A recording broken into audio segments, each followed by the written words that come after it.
বলে কথা, তারপর বন্ধুদের সঙ্গে আড্ডা দিয়ে সময় কাটানোর সুযোগটা পেলে বেশ ভালোই হয়। কি বলুন তাই?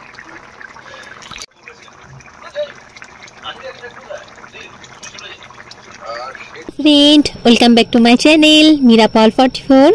আজকে একটা মাছের রান্নার রেসিপি শেয়ার করব, ব্লগ ভিডিও বলতে পারো, সেটাই শেয়ার করব।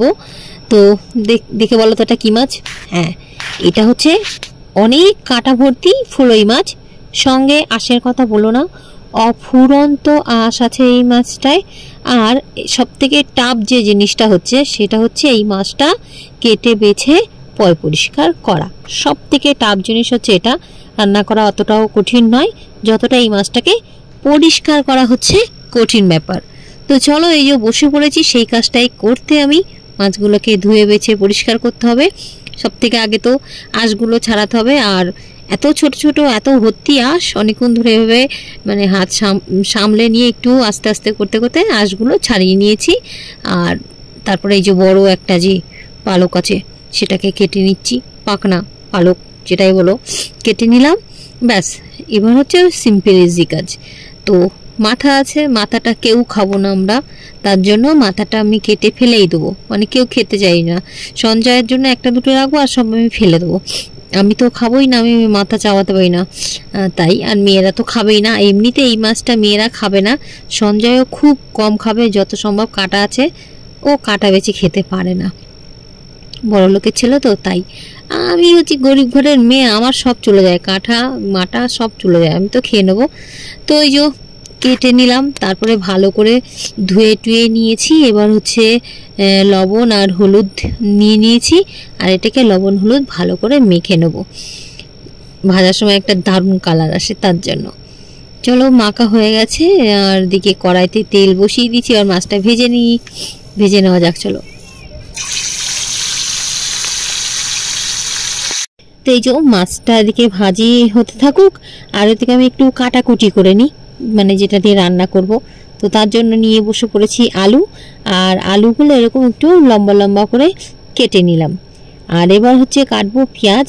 আলুগুলো তো লম্বা লম্বা করে কেটে নিয়েছি, আর পেঁয়াজগুলো একদম ছোট ছোট কুচি কুচি করে কেটে নেব। তো কাটা আমার হয়ে গেছে। আর একটা কড়াইতে এই যে তেল নিয়ে নিয়েছি, ফোড়নে দিচ্ছি হচ্ছে তেজপাতা, আর অন্য কোনো মশলা দেবো না, একটুখানি জিরে, ব্যাস, আর কিছু নয় ফোড়নে। তারপর কুচিয়ে রাখা পেঁয়াজগুলো দিলাম। পেঁয়াজগুলো একটু ব্রাউন কালার হতেই দিয়ে দিয়েছি আদা রসুন বাটা, এটাও একটু ভালো করে ভাজি করে নিয়ে তারপর দিচ্ছি হচ্ছে হলুদ আর লঙ্কার গুঁড়ো। আর দুটো টমেটো আমি এই যে মিক্সার গ্রাইন্ডারে পিষে রেখেছিলাম সেটাও দিয়ে দিলাম। আর এবার এটাকে একটু ভালো করে কষিয়ে নেবো তেল ছাড়া পর্যন্ত। ব্যাস, একদম অল্প মশলা, আর মশলা বলতে তেমন কিছুই দেবো না। আর তো এই যে কষে গেছে, আর ওর মধ্যে দিয়ে দিলাম ওই মিক্সিটা ধুয়ে একটুখানি জল, টমেটোর বাটাটা হওয়া জলটা দিয়ে দিলাম, এই জলটুকু হয়ে যাবে। তো তারপরে দিয়ে দিলাম হচ্ছে কেটে রাখা আলুগুলো একটু ভালো করে মিশিয়ে নিয়ে দিলাম হচ্ছে পরিমাণ মতো লবণ, একটু মানে হালকা পাতলা কষিয়ে জল দিয়ে দিয়েছি। জলটা একটু বেশি করে দিয়েছি, একটু ঝোল ঝোল হবে তাই। আর এদিকে হচ্ছে এই মাছ কটা হয়ে গেছে ভাজি, তো আর কটা আছে সে কটা ভাজবো। আর এই মাছ ভাজা হতে হতে ওদিকে আমার আলুগুলো মানে ঝোলের আলুটা সেদ্ধ হয়ে যাবে, আর ওদিকে হতে হতে এদিকে তখন মাছটাও ভাজা হয়ে যাবে। তো দেখো, এদিকে মাছটা ভাজি হয়ে গেছে, আর এদিকে হচ্ছে তরকারির আলুটাও আমার সেদ্ধ হয়ে এসেছে। দেখো, খুন্তি দিয়ে কেটে দেখাচ্ছি, সেদ্ধ হয়ে গেছে। মানে আলুগুলো একটু পাতলা করে দিয়েছি, বেশি মোটা করে দিইনি, তো বেশিক্ষণ লাগেনি আমার সেদ্ধ হতে, তার জন্যই। তো তারপরে এবার দিয়ে দিচ্ছি হচ্ছে মাছ ভাজাগুলো। আর হ্যাঁ, আমি কয়েকটা সামান্য দুটো তিনটে আলু একটু ভেঙে দিয়েছিলাম হাতাটা দিয়ে। আর উপর থেকে দিয়ে দিলাম হচ্ছে বেশ অনেকটা কুচিয়ে রাখা ধনেপাতা। ব্যাস, রেডি ফলই মাছের ঝোল, আলু দিয়ে ফলই মাছের ঝোল, দারুণ স্বাদের।